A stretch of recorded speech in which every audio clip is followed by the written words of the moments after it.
I'm Amber. And I'm Adrian. And we're the KnoblogSisters. Yeah. We decided to start a channel on Booktube or YouTube. And we just wanted to make a video to introduce ourselves and show you some of our favorite books. This book is Guitar Notes by Mary Amato, and I probably said that wrong and I apologize. But it was given to me for my birthday last year, and it's actually like, I wasn't sure how I'd feel about it because I don't actually play guitar, but there's a lot of technical things about guitar in it, and it was really like fluffy and cute, and at the end it kind of moved very quickly, but other than that it was an overall great book. And I thought it was really cool that I feel like I could learn how to play some chords on the guitar after reading this, because they have some charts in here, so it was pretty impressive. My first favorite is A Midsummer Night's Dream by William Shakespeare. I really like anything by William Shakespeare because I and others have classified me as a lit nerd, but my favorite is A Midsummer Night's Dream. It's hilarious. You just have to get over the Shakespeare talk. This one is Shayla Witherwood, A Half Fairy Tale by Tamara Torero, which I probably said that one wrong too, and I apologize in advance for that one as well. But it's actually a book that I picked up at Barnes & Noble because I thought the cover was pretty and it had butterflies on it. I kind of doubted whether or not I'd actually enjoy this book. But when I actually read it, they had some pretty good plot twists, and it was actually really good, and I should actually reread it because I haven't read it in a really long time and I'm forgetting some of the really good plot twists. So that's a really good one. My next favorite is Don't Die My Love by Lorraine McDaniel. I got this book my freshman year of high school, and it was like $1 at this place called The Stuff House, which is kind of like a resale shop. It was super tiny, and I got him, like, it was at that point where I was getting really into reading again, like actually enjoying it, and so I'm like, oh, I need another book, and this was $1 and it seems interesting, so I got it, and I actually really loved it. It's obviously not one of my favorites. This one is Road Rash by Mark Hunley Parsons, and this author actually came and talked at my school, and that's kind of the reason my creative writing class, started reading it together. Is we would sit and we'd spend the entire 80-minute class just reading until we stopped, and I knew that we weren't actually going to finish it on time. So what I did was I went to the library, I got a copy of it, and I read the entire thing in a day. That way I knew that I would have it done by the time the author came in 2 days. And I loved it. There was a lot of cuss words, which was a little iffy for me, but it was really good. It was very relatable, and it had a lot of technical things about drumming too, which I thought was cool. But after I got it and read it and I loved it, I actually entered a drawing to win a signed copy of it, and I did. Won. So, I won! See? And so that's actually the only book I have in my personal collection that is signed. So that's really cool. My next favorite is anything by Jane Austen. This is my copy of Northanger Abbey, which I actually just got. I actually just got this, and I haven't read Northanger Abbey before, but this is my pretty copy of Jane Austen book. All the rest of them are the generic Barnes & Noble covers with the really old pictures of the ladies on them. They just look terrible. This is my all-time favorite book, Beastly by Alex Flynn. I have read this copy of this book about 20 times. I have absolutely fallen in love with Kyle. That is his name, right? I feel bad if it's not. I haven't read it in a while. It is Kyle. Okay, good. Kyle. We'll cut that part out. Yeah, we'll cut that part out. And it's actually like a spin-off of my favorite fairy tale, Beauty and the Beast, which is probably part of the reason that I like it. I hate that this book has a movie cover. I hate that. But I can't really do anything about it because it was given to me as a birthday present. So I'm just kind of going to get over it, and I read it, and it's in pretty bad shape because I've read it so many times, and our cat has decided to join us. 2 of them. Oh yeah, okay, moving on. But it's a really good book, and if you haven't read it yet, you really should. And names. I really want to make sure I got it right. But you said it was right. I know, but I'm pretty sure. Hold on. Oh, yeah, Kyle. Okay. And then he later changes his name to Adrian, which I thought was really cool because that's her name. But then they changes it in the movie. The movie changed so many things and it made me so mad. Don't let the movie ruin your viewpoint of this book. It's a really, really good book. You should really give it a chance.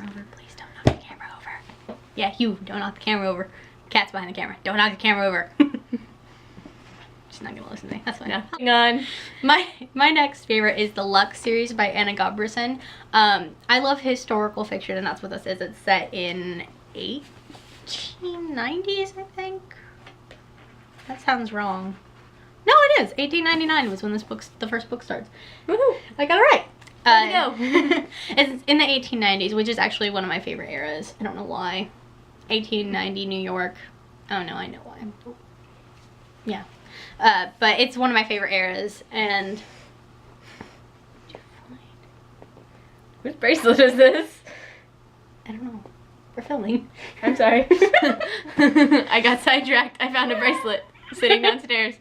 Yeah, this series is great. The other books are Rumors, Envy, and Splendor are the other 3 books in the series, and I really enjoy them. That's right. Okay. Okay, so the rest of my favorite books are currently on my Kindle because I am a loser and do not have hard copies of a lot of my books. They're not cheap. They're not. I get an allowance for books. Kindle books are actually fairly cheaper. And honestly, I get a lot of my favorite books are actually free books that I found off of Amazon. Like this one, for example. This one is Coexist by Julia Crane. It is I really hope you can see that on the camera.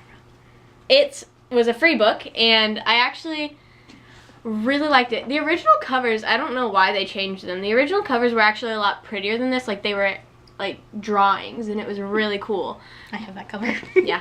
They were drawings, and it's actually about elves, so I wasn't really sure how I'd feel about it, but I'm like, it's free, I'll read it anyway. And I did, and I loved it. And so the second one was already out, but the third one hadn't come out yet. And so I had to wait for it, but I got it as soon as it came out, and I read it, and I loved it. So, it's a good one.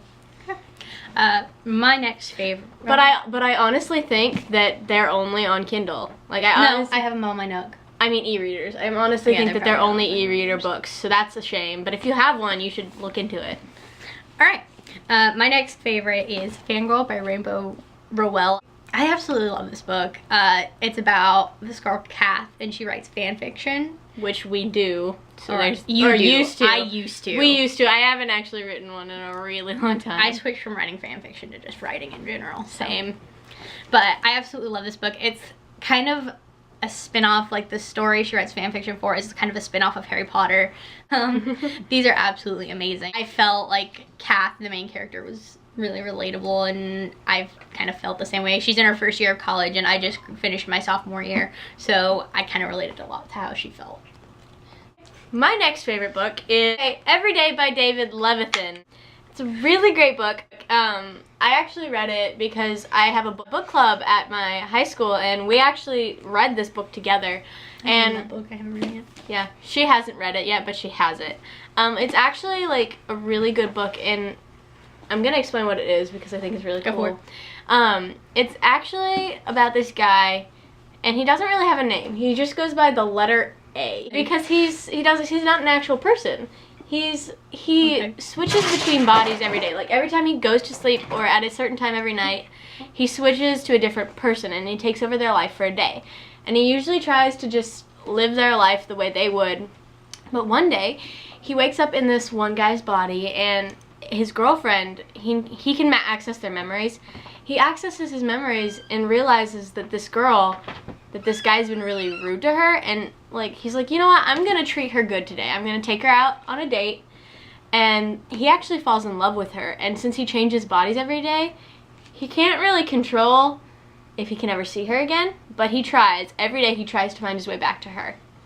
And it's a really heart-wrenching book. I cried at the end. It's really good. So my next favorite is Ruby Red by Kirsten Gier, I think is how you say that. I could be wrong. I'm sorry if I am. But this book is kind of like a contemporary historical sci-fi book. I know that sounds really weird. The main character is a time traveler. So she spends a lot of time in like the past, and she also spends a lot of time in 2011 London. Yeah, this book is really interesting. This is also a series. It's Ruby Red, Sapphire Blue, and Emerald Green. If you haven't read it, you should. They're quick reads. They're good. All right. Okay, my next favorite is Fall for Me by Melanie Marks. Melanie Marks writes a lot of ebook fiction, and I actually have about 2 or 3 books by her, and she's a really good young adult author. And this book was pretty relatable to me, but also not at the same time, because I've never been in the same situation as this girl. But this girl is a lot like me, and it's really a good book, and I read it in like 2 hours. So it's short, but it's a really, really good book. So that's one of my favorites. Okay.